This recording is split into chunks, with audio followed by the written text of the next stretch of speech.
cards that cycle and just get your value that way.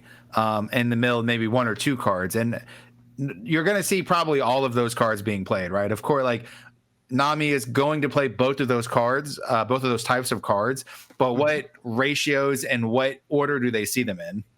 Yeah, exactly. And the order, and also his approach specifically to how he wants to deploy them. Does he wants to use events early in the mid game and then field his sort of character mill 7 cards later on once some removal has been used from the side of Zoro player, or does he want to just go jam the characters in the beginning, try to just say the Zoro player better have the outs to these cards?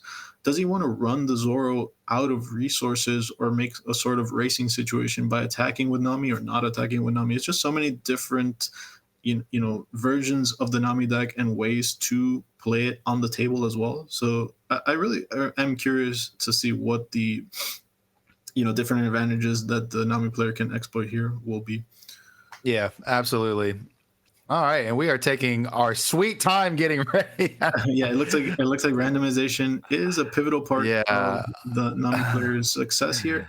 And I just want to mention there is something to be said about Zoro needing a lot of his life cards, to be accessed in order to have card advantage. The Nami player not attacking here might actually be very detrimental to Zoro because he might run out of fuel very quickly, and at that point the mill 7s might come into effect. So I definitely do want to see this sort of like denial strategy from the Nami side. Absolutely, yeah. And oh man, I'm ready to get into the match, right? Let's no more mulliganing. Here we go. No more mulliganing. There we go. All right, we got our 6 cards. Actually, we got our 5 cards and we got our 5 life. Let's play. It reminds me a little bit of how in the sim you can have your own modified like card sleeves, and this player just feels like he's playing IRL sim. So this is very cool. Yeah, exactly.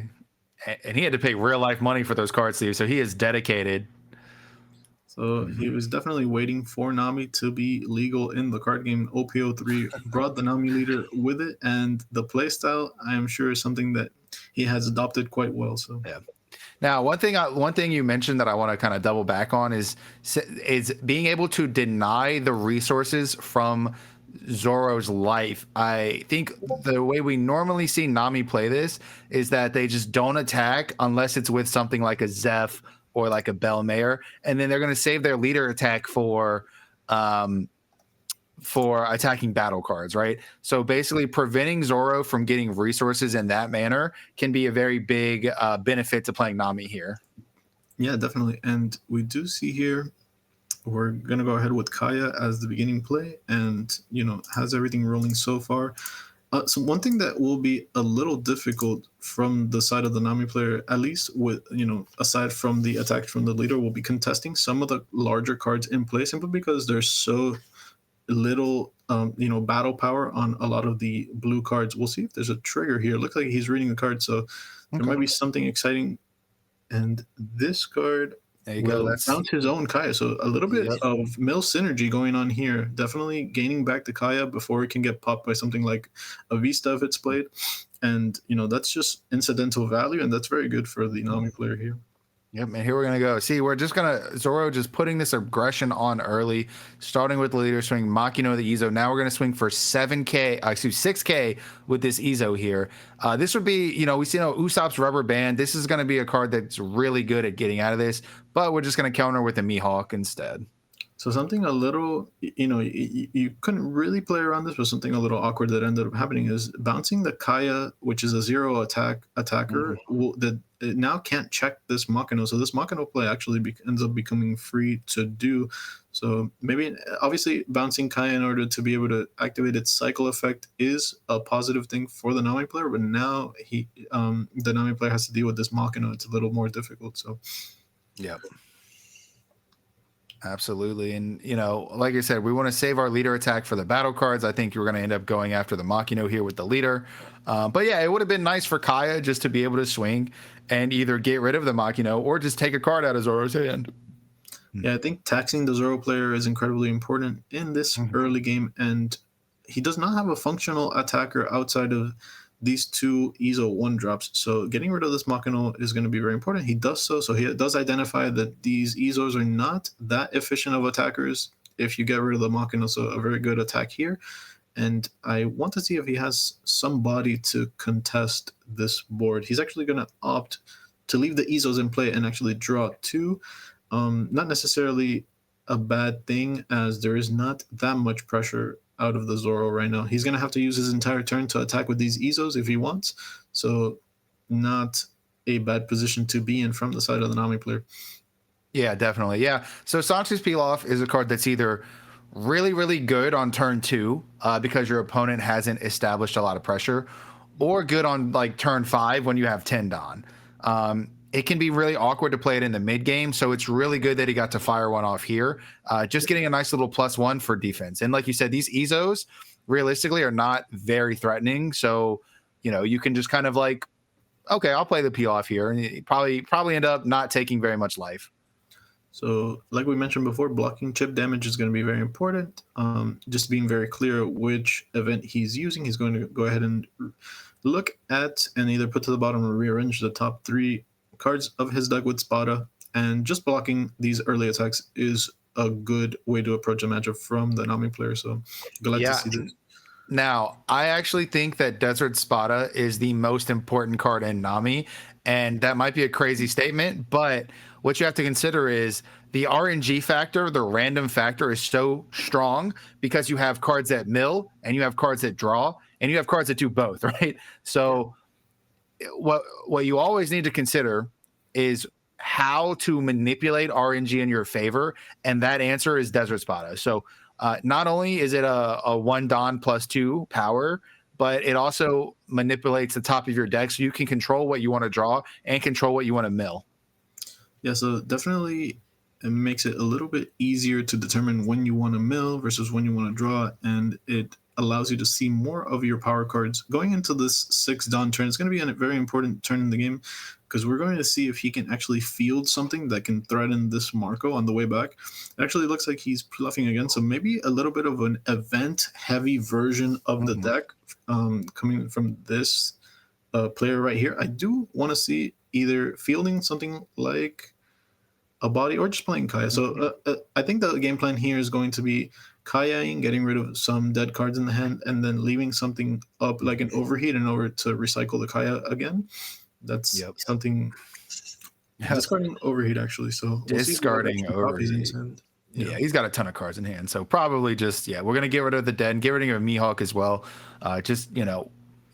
When your hand is like good, you can afford to get rid of good cards, right? So, like Overheat's an incredibly powerful card. Not only does it get out of, an 8 or less for free, basically, but you get to recycle a Kaya or recycle one of your other bodies, or you could bounce one of your opponent's bodies that hasn't attacked yet, kind of getting a 2-for-1 on that one. So really strong here.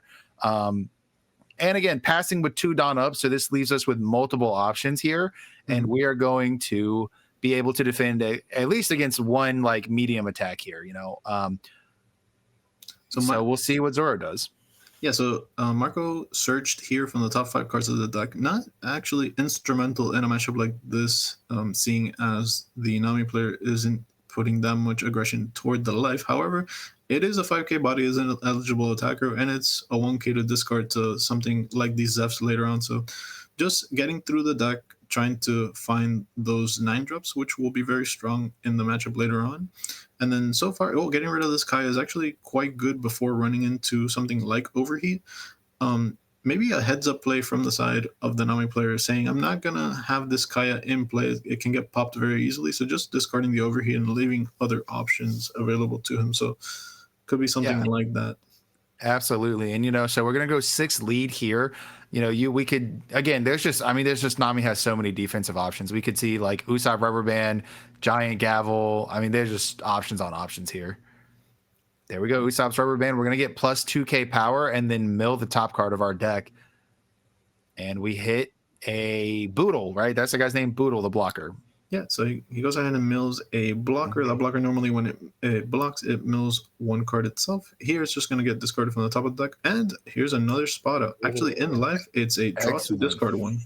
So, excellent shield trigger, excellent trigger, getting 2 cards out of your deck and a nice little +1 there.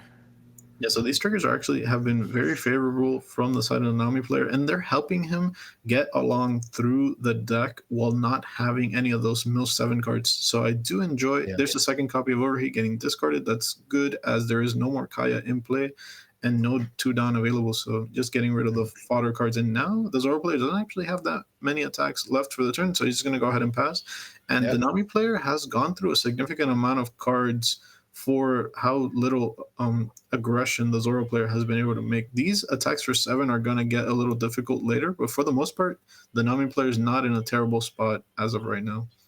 Yeah, I think he's very much in control. Again, it always depends on what's in the hand that we can't see. I would like to see an attack the Marco, which just gets a card out of your opponent's hand. Zeph is so strong. If you can, you're denying your opponent resources, right? So they're not getting any of their life. They're basically just they're basically just getting what's off the top of their deck here, which means any counter power you can get out of their hand early game is going to be very big when you eventually Zeph or Belme or Usopp, whatever attack mill 7 type of cards. And we have the third Sanji's Pilaf. He is really able to keep his hand size just so high thanks to these Pilafs. And here I want to see something like a Nojiko come down if he plays that card, because bouncing these Marcos, they don't have anything like Rush. So it'll actually be very awkward if they're put back in the Zoro player's hand. It'll stifle a lot of the aggression from his side. So do want to see something like that come down. And this is more or less the same, just 2 Fade blockers, that mill. And just get through the next turn, expending as little resources as possible, and see what the later turns bring for the Nami player. So more or less the same thing with these blockers. Yeah, absolutely. Yeah, I do like the blocker. 2 Marcos are down, which means the likelihood of him having another Marco is kind of low at this point, which means they'll probably get value off of their block. Of course, there could be a 3rd Marco or a Vista, Fire Fist. There could be a card that, kills them. But at this point in the game, it's like they're probably going to get value blocking these Marcos here. It's a good chance they either draw out cards from the Zoro player's hand and then tap some Dawn available to the Zoro player, taxing the Zoro player, or they just straight up block 2 Marcos in play, fading an entire turn of the Zoro player's time, essentially. So definitely a good spot to field them is right now, as they will be a little bit more awkward later. And then we'll get to see how the Zoro player reacts. The Zoro player hasn't done anything reasonably, overly aggressive this game. He's had a very mid-rangey draw with the search cards, and here's another Marco. So this Marco is actually going to get a good amount of value. Wow, yep, 3 Marco. That's pretty nice. Yeah, so these Marcos difficult to get rid of and very efficient attacking for 7. Though, are they quick enough? Because the Nami player's deck is at least halfway through at this point. So these Marcos, even though they're quite efficient attackers, they might not be fast enough in terms of what the Zoro player wants to be doing. Yep. Here we're going to see just, again, 6K of life. Again, something like Spada, Rubber Band. These are very easy to get out of. And another Spada, that's what you want to see. We just want to keep organizing our decks, control that RNG. We have these Boodles on the field. We know that we're going to be milling at least 1 to 2 cards this turn, so we can factor that into this reorganization. I think, Nami's such a cool deck to play. It just makes you think so hard, like very much putting together the pieces of a puzzle that it can get very difficult, And after this turn, I do suspect that the Nami player is going to go down on a few cards, but at the same time, this event-heavy version of the deck could play something like many copies of Deathlink, so he might actually be looking like he's running out of cards, but he could actually just be playing towards something like those Deathlinks later on. Yep. And, I would like to see, these the Marcos are already 7, so here, when our opponent has no Dawn, it's kind of, we can just attack for whatever we want. And looks like this damage is going through. No trigger on that one. I would like to see a block here. What do you think? No, so definitely just getting the value out of this block. This would be the perfect time to block, as, having any amount of blockers survive the Zoro's turn is actually quite fortunate, but he ends up deciding to take it. Maybe he wants to He wants to play a little bit greedy here, trying to get another trigger from life. His mentality right now. But Yeah. I do think that cashing in that blocker would have been quite beneficial there, as having it survive is not very likely. Right. So It could also be my opponent has had all three Marcos. What are the likelihood that he gets the fourth one? So yeah. the chance that this blocker can survive and maybe block something more impactful next turn is maybe the logic. That's a very, very patient play there.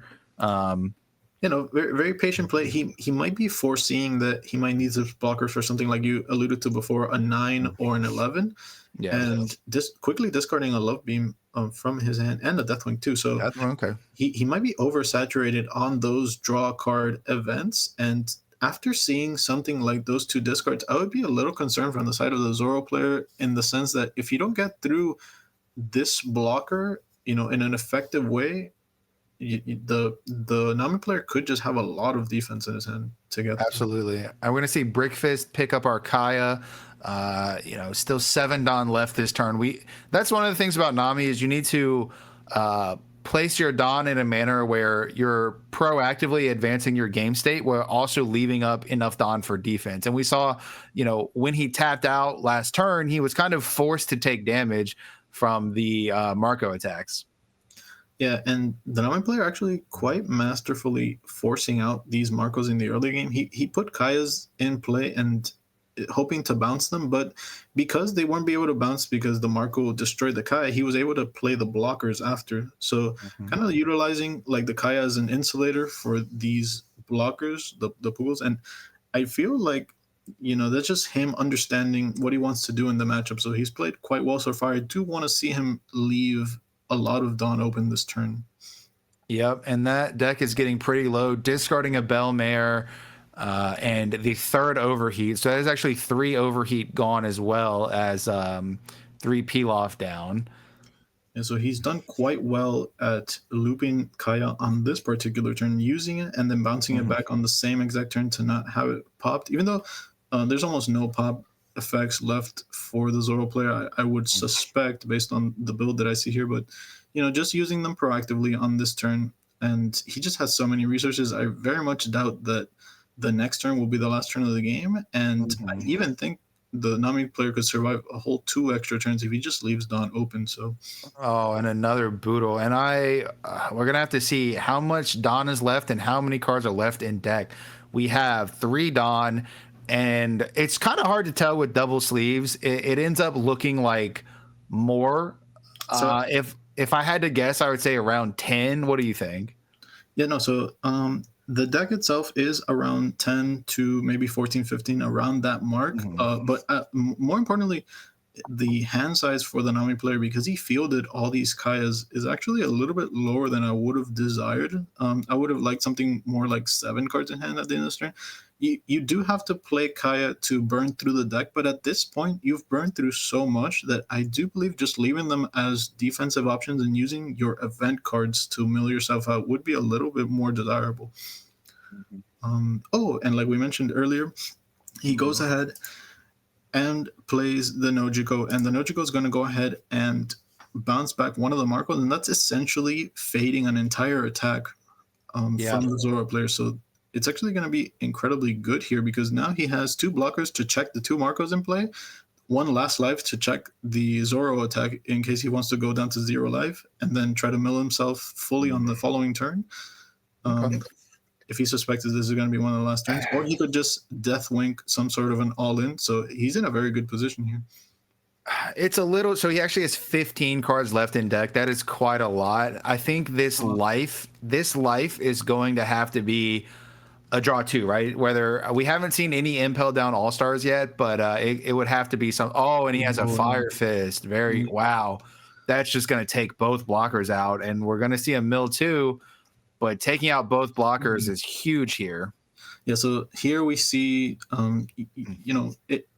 if he was at two life right now and only had 1 blocker in play for this event from the side of Zoro Fire Fist to take out, I would actually feel a lot more comfortable in the Nami's position, because one of these Marco attacks could be taken freely and it wouldn't hurt that much. But now, because both blockers are going to be gotten rid of, these attacks from the Marcos are really going to hurt. So it does, in hindsight, come back to bite him not to have blocked that attack earlier.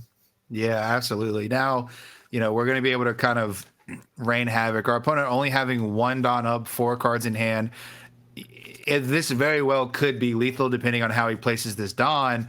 At the same time, okay, we're going to see a Machino. At the same time, it's like, this life is going to have to be something very good. It's really just the best life is usually just the draw 2, right? So we're really going to have to see a trigger come down for the Nami player to stay in the game. So I, as well as Nami player probably did, also did not expect something like Firefish to come out from the Zoro player. Not this turn, maybe in general, I didn't think that that build would have it in the deck, but as a 1 or 2 of it's coming in clutch here, to be honest. Yeah, no, absolutely. Clearing double blocker just changed the entire tide of the game. And we're gonna take a 7 and not get a trigger, and that very well, I think that'll close it.